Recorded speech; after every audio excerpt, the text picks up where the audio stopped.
Astaghfirullah. Bismillah walhamdulillah wa la ilaha illallah. Allahu akbar. Asyhadu an la ilaha illallah wahdahu rabbil la syarikalah. Lahul mulku wal hamdu yuhyi wa yumitu wa huwa ala kulli syai'in qadir. Wa asyhadu anna Muhammadan abduhu wa rasuluhu, amma ba'd. Balik pada lanjutan pembahasan tadi. Jadi orang-orang Yahudi itu mereka merasa di atas angin. Itu menurut prasangka mereka. Karena dalam sejarah Bani Israel yang selalu jadi raja itu turunan Yahuda.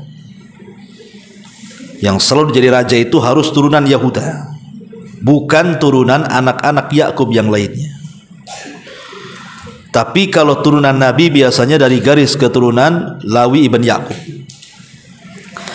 Lah karena merasa kakek buyut mereka adalah para raja, makanya mereka merasa besar sendiri kepalanya. Bahkan Allah Subhanahu wa taala mengatakan perkataan mereka, nahnu abnaullah wa ahibbah. Kami ini putra-putra Allah dan kami adalah manusia-manusia pilihan Allah. Ketika kemudian mereka mengatakan ucapan seperti ini, apa bantahan Allah dalam Quran? Maka Allah mengatakan, "Qul falima tu'adzibukum bidunubikum." Kalau kalian memang orang-orang pilihan, kalau kalian memang orang-orang pilihan, putra-putra Allah, orang-orang terbaik Allah, katakan ya Muhammad kepada mereka, kenapa kalian bisa diazab lantaran dosa-dosa kalian? Harusnya orang pilihan jangan diazab lah. Masa orang pilihan diturunkan azab? Berarti kan bukan orang pilihan. Kita lihat sejarah. Ada orang-orang Yahudi yang mereka bertempat tinggal di mana? Di tepian sungai, di tepian pantai. Kerjaan mereka hanya cari uang, cari ikan saja. Tetapi mereka dilarang untuk tidak boleh mencari ikan di hari Sabtu, kan itu hari sakral mereka. Tapi lambat laun, singkat cerita, akhirnya sebagian orang jahatnya mereka mulai berani mengambil ikan di hari Sabtu. Apa yang terjadi? Maka Allah mengatakan, kunu kiradatan khasiin. Jadilah kalian kera-kera yang dihinakan. Ada yang mengatakan 3 hari jadi kera, hari keempatnya mereka meninggal semua. Kenapa kalian jadi kera dulu? Bahkan sebagian mereka dikutuk jadi babi. Makanya orang-orang Yahudi itu mereka adalah kawan-kawan sahibul kiradata wal khanazir. Karena teman-teman mereka dikutuk jadi kera dan sebagian mereka jadi babi. Kemudian ketika orang-orang pilihan Nabi Musa datang kepada Musa alaihi salatu wassalam, kemudian mengatakan, lan nu'mina laka hatta narallaha jahra. Wahai Musa, kami tidak akan beriman kepadamu sampai kau tampakkan Tuhanmu di depan mata kami, katanya. Ini kan sudah lancang. Nabi Musa saja pernah meminta kepada Allah agar Allah memperlihatkan, kan? Tapi Allah tidak menolaknya. Cuman Allah katakan, lantarani, engkau tidak bisa melihatku. Tapi kalau kau penasaran wahai Musa, tengok tuh bukit itu yang penuh dengan batu tuh, Bukit Tur. Aku akan tampakkan diriku kepada bukit batu. Kalau bukit itu tidak bergeming, kau akan bisa melihatku. Tapi kalau bukit itu hancur, kau tidak akan bisa melihatku.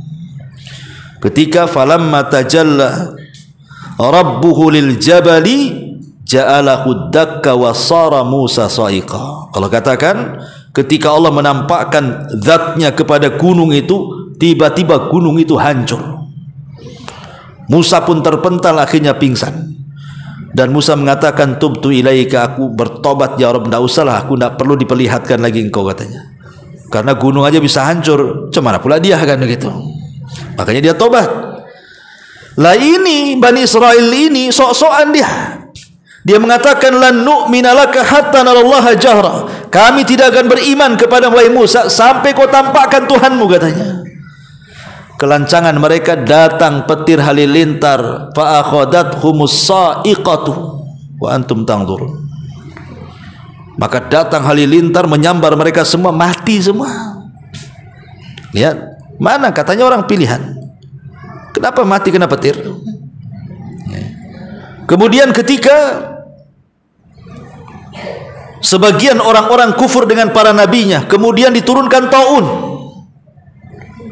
Ketika kita mengkisahkan kisah Nabi Hazkian, jadi ada orang-orang mati bergelimpangan di mana-mana. Kenapa? Kena taun. Dan taun bagi Bani Israel itu azab, tapi taun bagi umat Islam itu rahmat. Siapa yang mati kena taun syahid dalam Islam. Tapi sebelum Islam, taun itu adalah bala, bencana dan azab. Azabnya bagi Bani Israel. Ribuan orang mati kena taun. Ma'asyiral muslimin yang dimuliakan Allah Subhanahu wa taala. Bahkan lebih daripada itu, ada sebuah ayat. Apa kata Nabi sallallahu alaihi wasallam? Allah Subhanahu wa taala berfirman di dalam Al-Qur'an. Ayat ini menunjukkan bahwa Yahudi itu bukan orang pilihan.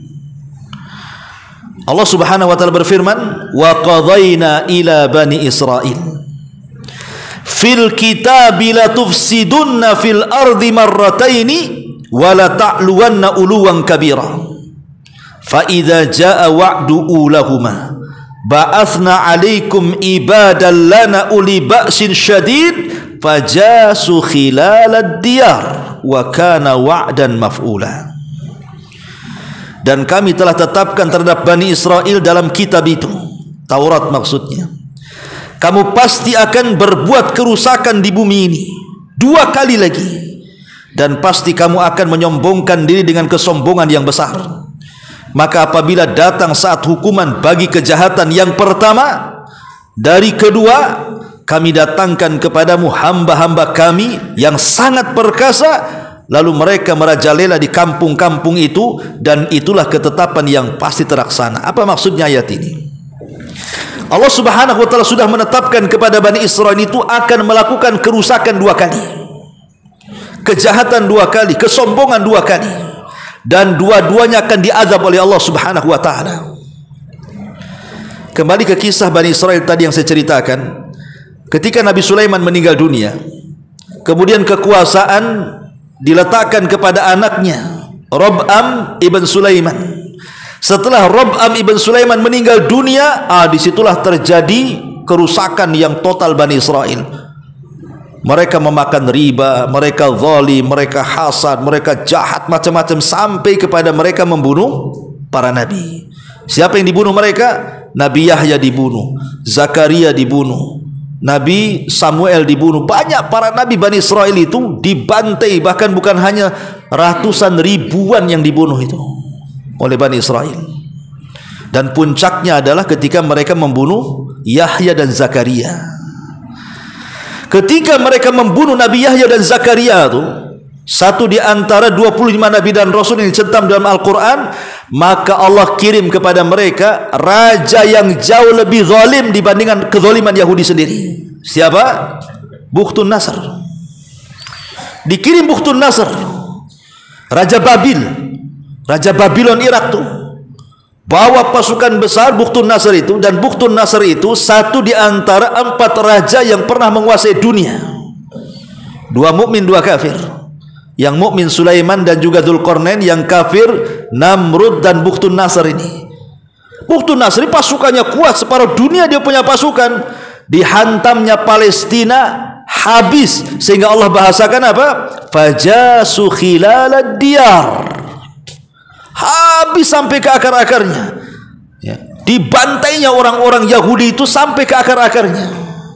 Yang laki-lakinya nggak ada yang selamat, yang selamat lari ke tunggang langgang kemana-mana. Anak-anak dan perempuan jadi budak dibawa ke Irak. Sampai ketika Palestina hancur sehancur-hancurnya, pembantaian Yahudi di tangan Bukhtun Nasr itu, datang kemudian Uzair. Nengok-nengok, kok kota kemarin cantik-cantik, sekarang kok habis katanya.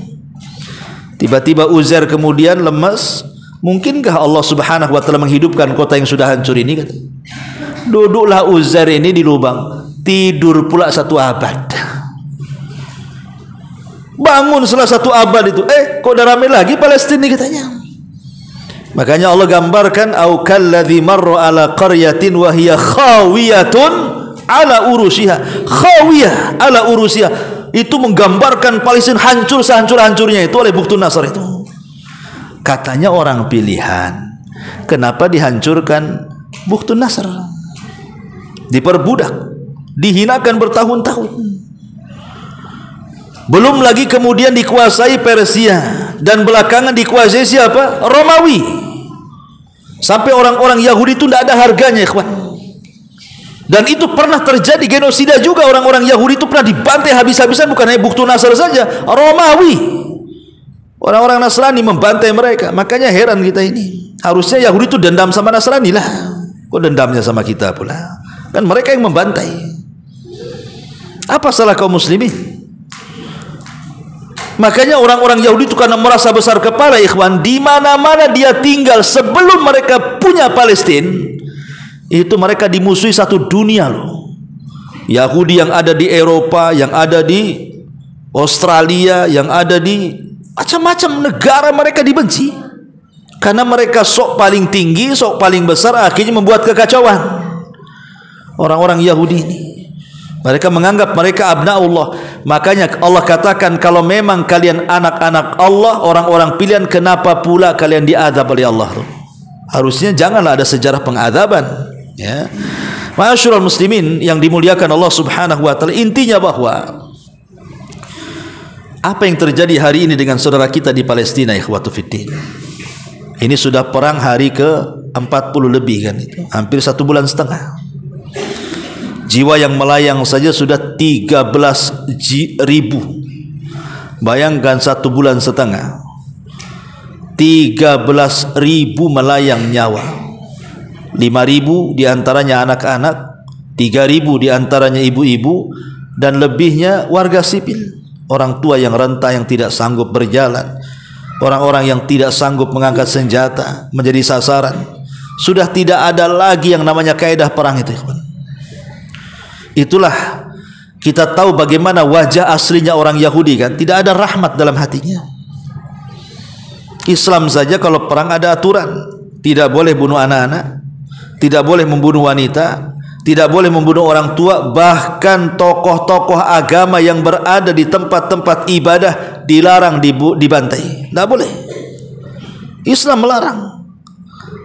Lihat ketika Umar menguasai Al-Quds, apakah Umar kemudian menghancurkan gereja-gereja? Tidak. Dibiarkan gereja-gereja, dibiarkan mereka lakum dinukum walidun, tapi mereka harus taat dan tunduk kepada perintah kaum muslimin, bayar jizyah. Tapi tidak dilanggar. Tidak ada yang dihancurkan. Tapi lihat hari ini, Anda bisa bayangkan ya, kalau saya boleh bayangkan, Gaza ini kan seperti penjara besar ya kan. Mau keluar kemana coba? Coba kemarin evakuasi orang-orang Indonesia saja sulitnya luar biasa. Padahal beberapa orang saja untuk dievakuasi keluar dari Gaza itu luar biasa sulitnya. Nggak ada tempat lain kecuali hanya satu rute saja ke Mesir. Lebihnya tidak bisa keluar dari situ. Sementara setiap malam, karena mereka ini Israel ini kalau sudah nyerang itu kan di malam hari tuh, memang dibuat orang itu tidak bisa istirahat, tidak siang tidak malam, terus intens itu pengeboman itu. Mau lari kemana coba? Ke masjid dibom, berlindung di rumah sakit juga tidak aman juga, tetap dibom. Mau berlindung kemana? Tidak ada tempat perlindungan bagi mereka, ikhwan. Lah itulah kita lihat bagaimana kedoknya orang-orang Yahudi, pengisnya orang-orang Yahudi seperti itu.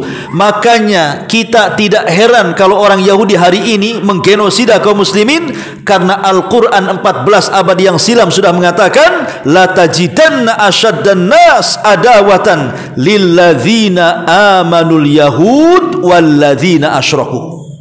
Engkau akan dapati sebuah kaum yang sangat keras permusuhannya dengan orang-orang yang beriman. Siapa mereka?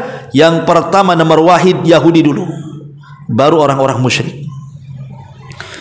Karena orang-orang musyrik saja masih ada rahmat tuh. Kalau orang Yahudi tidak ada rahmat lagi. Memang benci ya benci. Makanya Allah Subhanahu wa taala katakan, walan tardha ankal yahud. Selamanya orang Yahudi itu tidak akan redha. Dan juga orang-orang Nasrani kepada kaum muslimin sampai kaum muslimin itu mengikuti agama mereka. Khitab ini kepada Nabi, ya Muhammad, wala tardu ankal yahud. Yahudi dan Nasrani tidak akan redha kepadamu sampai engkau ikut agama mereka. Dan tidak mungkin Nabi mengikuti agama Yahudi, karena Rasul itu maksum, pasti dipelihara oleh Allah. Tapi apakah umatnya maksum? Tidak maksum. Umatnya pasti akan mengikuti gaya dan cara orang-orang Yahudi. Makanya terkadang kita sesalkan ada orang-orang yang berteriak boikot. Oke lah, boikot tuh bagus, kita dukung kalau bisa diboikot, ya kan? Tapi janganlah kemudian hanya boikot saja. Kalau bisa juga akhlaknya orang Yahudi juga boikot, ya. Kemudian juga public big figurnya itu boikot. Ini tidak, demo-demo boikot, tahu-tahu kaosnya gambar David Beckham. Coba, ya. Itu kan pemain-pemain bola Yahudi kan banyak tuh. Coba jadi gandum, senang pula gitu, coba bayangkan. Kalau boikot semuanya, boikot produknya, boikot akhlaknya, boikot muamalahnya, boikot semuanya. Termasuk juga artis-artisnya. Kita punya Nabi, kita punya para sahabat, kita ada Umar, kita ada Salahuddin Al-Ayyubi. Kan jelas tuh. Ma'asyiral muslimin yang dimuliakan Allah Subhanahu wa taala. Makanya dengan kejadian-kejadian seperti ini, apa yang terjadi di saudara kita dengan di Palestina sini, makin jelaslah agar kita berhati-hati dari orang Yahudi. Karena selamanya orang-orang Yahudi itu tidak akan membiarkan kita, dan kita akan dibuat tidak aman oleh mereka. Makanya hati-hati dari orang-orang Yahudi ini. Ikhwatu fiddin yang dimuliakan Allah Azza wa Jalla. Wallahu a'lam bishawab, juga karena sudah belum isya kita. Sampai di sini aja. Subhanaka wa bihamdika asyhadu an la ilaha illa anta astaghfiruka wa atubu ilaik. Allahu ta'ala alam. Assalamualaikum.